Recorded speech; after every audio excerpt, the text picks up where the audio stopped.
Assalamualaikum warahmatullahi wabarakatuh. Perkenalkan, kami dari kelompok 1 akan mempresentasikan mengenai hukum syara' dan pembagiannya dengan bagian Al-Hakim dan Al-Hukmu. Pun anggota kelompok kami yakni Nur Aziza, Ummul Khair, Nur Syafilah Bahar, Alia Nurul Qarirah, Fasya Rizqiyah Anugratama, Naufal Muhammad Al-Waqi'ah, Muhammad Dafaidam, Andi Rasi Mubarak, dan Rahmat Rifadil. Latar belakang hukum syara' adalah aturan-aturan Allah yang mengatur berbagai persoalan yang berkaitan dengan perbuatan manusia yang mukallaf. Aturan ini ditetapkan untuk mewujudkan kemaslahatan manusia di dunia dan akhirat. Dalam usul fikih, pembahasan mengenai hukum syara' mencakup 4 unsur, yaitu Al-Hakim, pencipta hukum; Al-Hukmu, hakikat atau bentuk hukum syara'; Mahkum fih, objek atau perbuatan yang dikenai hukum; Mahkum alaih, subjek yang dibebani hukum.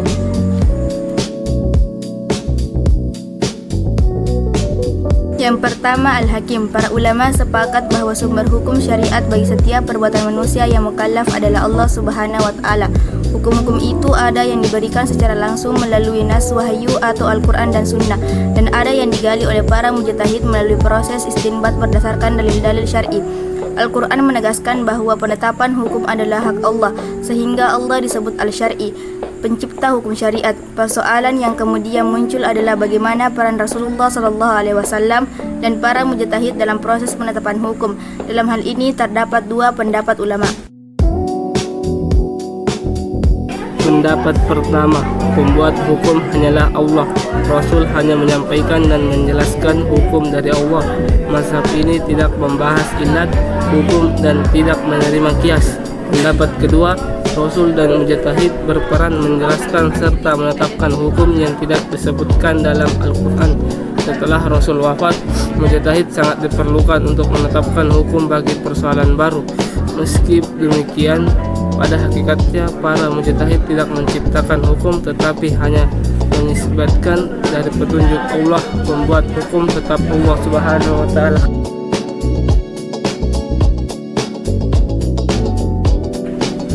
Yang kedua, Al-Hukmu. Al-Hukmu atau hukum syar'i secara bahasa berarti menetapkan sesuatu. Secara istilah, menurut Abu Sahra, hukum syara' adalah tuntunan Allah yang berkaitan dengan perbuatan mukallaf, berupa perintah, larangan, pilihan, atau ketetapan yang terkait sebab serta penghalangnya. Mempelajari hukum syara' penting karena mengatur perilaku manusia dalam kehidupan sehari-hari. Hukum syara' terbagi menjadi 2, yaitu hukum taklif dan hukum wad'i.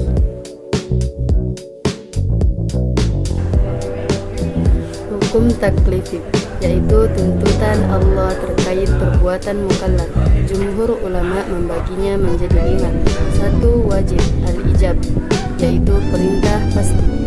Yang kedua, sunnah an-nadab, perintah tidak pasti. Yang ketiga, haram at-tahrim, larangan pasti. Yang keempat, makruh al-karahah, larangan tidak pasti. Yang kelima, al-ibahah, pilihan antara melakukan atau meninggalkan. Kelima hukum ini disebut al-ahkam al-khamsah.